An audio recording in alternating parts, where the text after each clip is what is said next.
हमारा जो next topic है वो है combination of resistances in parallel. इसमें क्या होता है, जो सारे रेजिस्टेंसेस हैं उसका वन एंड वन पॉइंट पे होता है और जो अदर एंड है वो अदर पॉइंट पे होता है। किस तरह से, ये देखिए।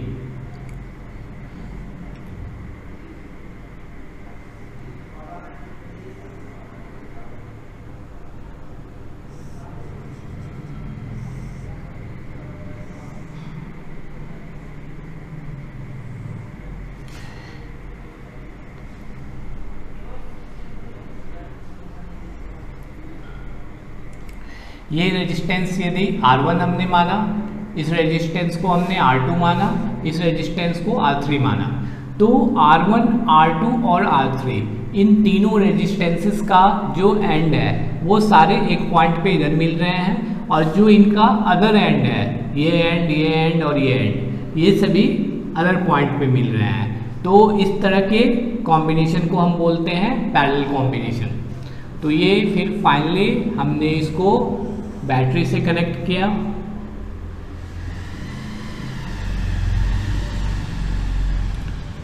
यहाँ पे एक की डाला और ये बैटरी से कनेक्शन हुआ। बैटरी का potential difference means voltage V है। अब इस V वोल्टेज की वजह से हमने माना कि इसमें करंट I फ्लो हो रहा है।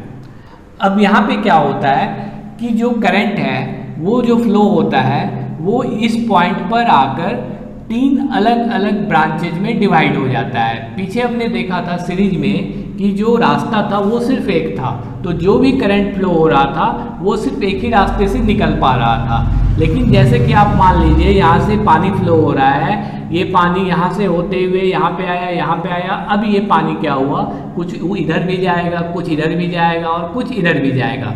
तो मान लिया कि इस वाले में जो करंट है वो I1 गया, इस वाले में जो करंट है वो I2 गया और इस वाले में करंट I3 गया। तो वास्तव में ये I1, I2, I3 I से ही निकला है, क्योंकि ये जो I यहाँ पे गया, इसी I में से I1 इधर चला गया, इसी I में से I2 इधर चला गया, इसी I में से I3 इधर चला गया। मतलब कि जो I है वो I1 plus I2 plus I3 के इक्वल है। अब यही जब I1 इसमें आगे बढ़ा और ये जब यहाँ पे आया और I2 यहाँ से यहाँ आया, I3 इस वाले ब्रांच से यहाँ आया, तो इसमें फिर से कितना आ गया, I1 plus I2 plus I3 जो कि बराबर है I के। जो I करंट है वो डिवाइड हो गया I1, I2, I3 में। ये फिर सभी आके यहाँ पे इस जंक्शन पे मिल गए और ये फिर सभी आपस में सम हो गए और ये फिर वापस I ही हो गया जो कि यहाँ से फ्लो हो रहा है। अब यहाँ पे पोटेंशियल डिफरेंस का क्या होगा। पोटेंशियल डिफरेंस में देखिए, ये वाला जो बड़ा है ये तो पॉजिटिव टर्मिनल है और ये छोटा वाला नेगेटिव टर्मिनल है। तो ये वाला यानी इस नेगेटिव के रिस्पेक्ट में ये जो पॉजिटिव वाला है ये भी पोटेंशियल पे है। यदि ये जीरो पे है तो ये भी पोटेंशियल पे है। तो ये जो वायर है ये सीधे सीधे इससे कनेक्टेड है, यानी यहाँ पे जीरो पोटेंशियल है, और ये भी इधर सीधे सीधे कनेक्टेड है, यहाँ पे भी पोटेंशियल है। तो आप ये देख पा रहे हैं कि R1 के क्रॉस V माइनस जीरो यानी V वोल्ट है, R2 के cross V minus zero V volt है, R3 के क्रॉस V माइनस जीरो यानी कि V वोल्ट है। जो पोटेंशियल डिफरेंस है वो R1, R2, R3 तीनों रेजिस्टेंसेस के क्रॉस सेम है। तो यहाँ पर जो हमारा रिजल्ट आया वो ये आया कि टोटल करंट जो यहाँ से फ्लो हो रहा है वो R1 से जितना होके फ्लो हो रहा है प्लस R2 से होके जितना फ्लो हो रहा है प्लस R3 से होके जितना फ्लो हो रहा है उसके सम के इक्वल है। Means I equal to I1 plus I2 plus I3। अब हमने ये जो तीनों रेजिस्टेंसेस हैं R1, R2 और R3, इसके इक्विवेलेंट एक रेजिस्टेंस लिया जो है RE। ये रेजिस्टेंस इन तीनों रेजिस्टेंस के इक्विवेलेंट है, मतलब ये तीनों मिलके जितना इफेक्ट पैदा करेगा इस सर्किट में वो अकेला ये RE करेगा। अब इसके साथ हमने वोल्टेज V वाला एक बैटरी कनेक्ट किया और इसकी वजह से करंट वही फ्लो हो रहा है जो यहाँ पे फ्लो हो रहा है। इसमें भी करंट I फ्लो हो रहा है। इसका कारण ये है कि ये तीनों रेजिस्टेंस के इक्विवेलेंट आ रही है। अब यहाँ से देखिए ओम्स लॉ से V इज इक्वल टू क्या होता है, I into current into resistance. तो करंट I इसमें फ्लो हो रहा है, रेजिस्टेंस आ रही है। अब हम इस वाले सर्किट में आते हैं। हमें पता है ओम्स लॉ से V is equal to I R होता है। तो यहाँ से I इज इक्वल टू क्या हो जाएगा, V अपॉन R। तो अब देखिए मुझे I1 निकालना है। तो इसके पहले हमने एक्सप्लेन किया पिछले वाले जब हम सीरीज सर्किट पढ़ रहे थे, तो जो चीज़ सेम हो पूरे सर्किट में, जो एक जैसा हो, उसके लिए हम पूरे सर्किट का इफेक्ट देखते हैं। लेकिन जो चीज़ सेम नहीं हो, जैसे कि करंट यहाँ पे अलग है, यहाँ पे अलग है, यहाँ पे अलग है, तो हम पूरे सर्किट को नहीं देखकर बल्कि उस रेजिस्टेंस यानी उस कंपोनेंट को ही देखेंगे कि उससे क्या पास हो रहा है, उसके अक्रॉस वोल्टेज कितना है और उस रेजिस्टेंस का क्या वैल्यू है। जैसे कि करंट I1 ये सिर्फ इस रेजिस्टेंस R1 से पास हो रहा है, तो हमें जब I1 को निकालना होगा तो हम ये देखेंगे कि इस R1 के अक्रॉस वोल्टेज कितना है और जो भी रेजिस्टेंस का वैल्यू है वो हम पुट करेंगे। तो I1 इज इक्वल टू इस R1 के अक्रॉस वोल्टेज कितना है, वो है V माइनस 0 V है। तो हमने V लिखा और इस रेजिस्टेंस का कितना वैल्यू है, तो वो है R1। इसी तरह जब हम I2 निकालेंगे तो I2 के लिए फिर से फॉर्मूला तो वही है, current is equal to voltage upon resistance.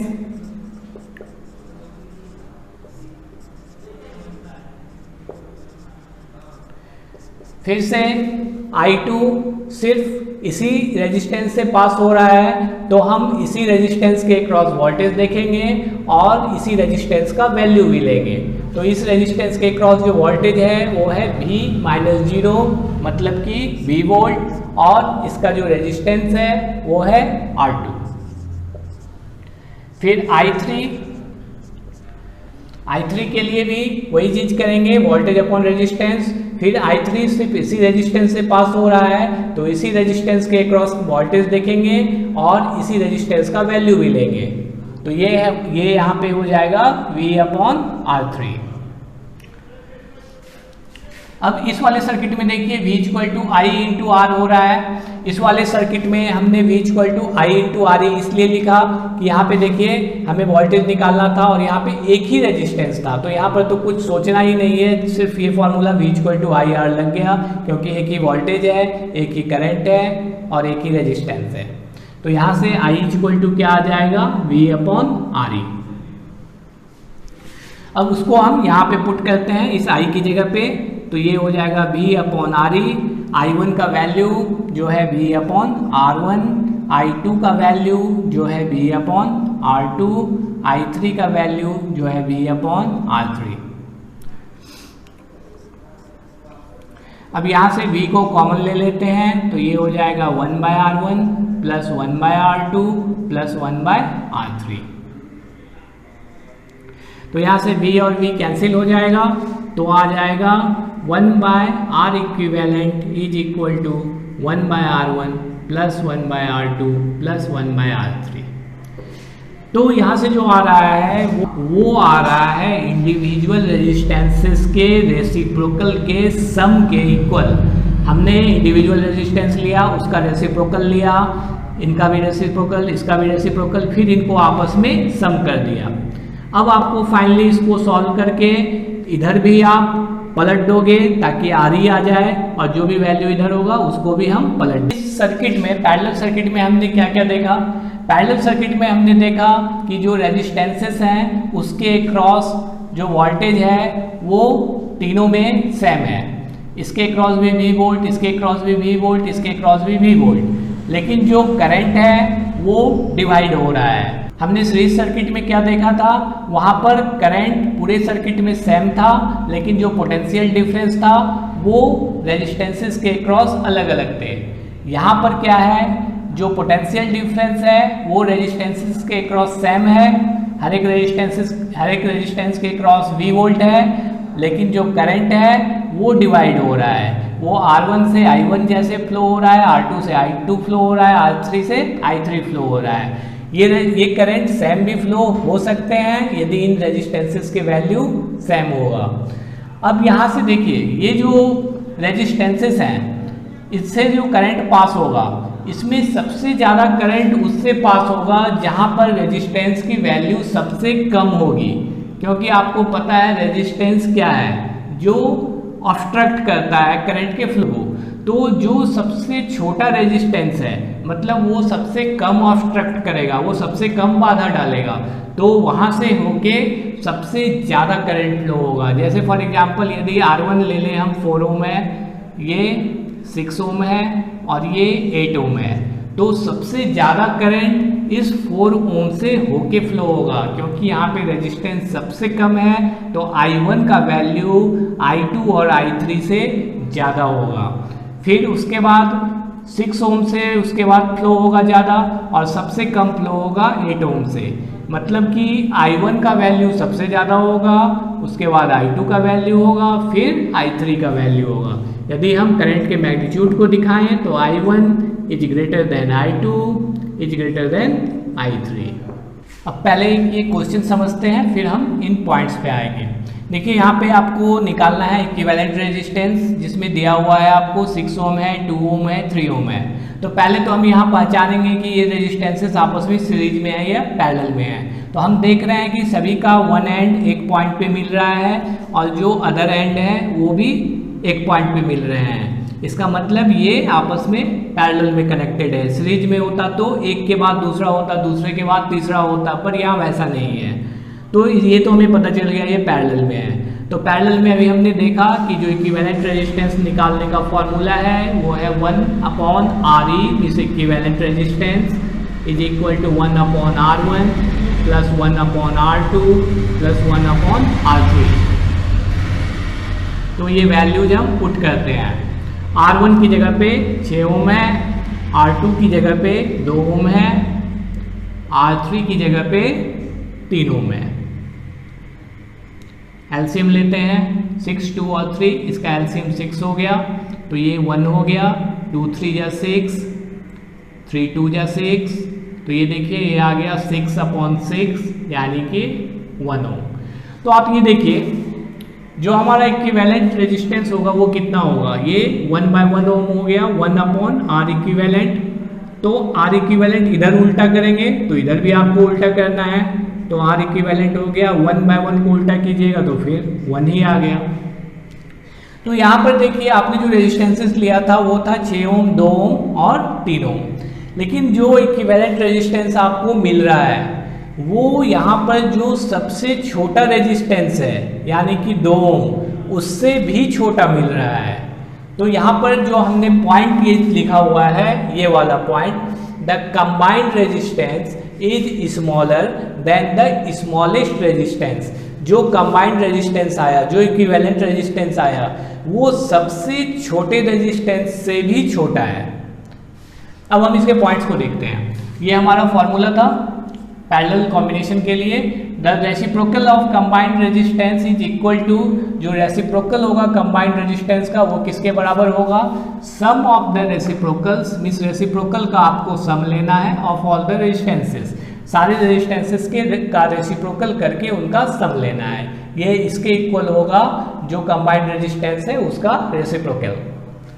फिर the potential difference across each resistance is the same.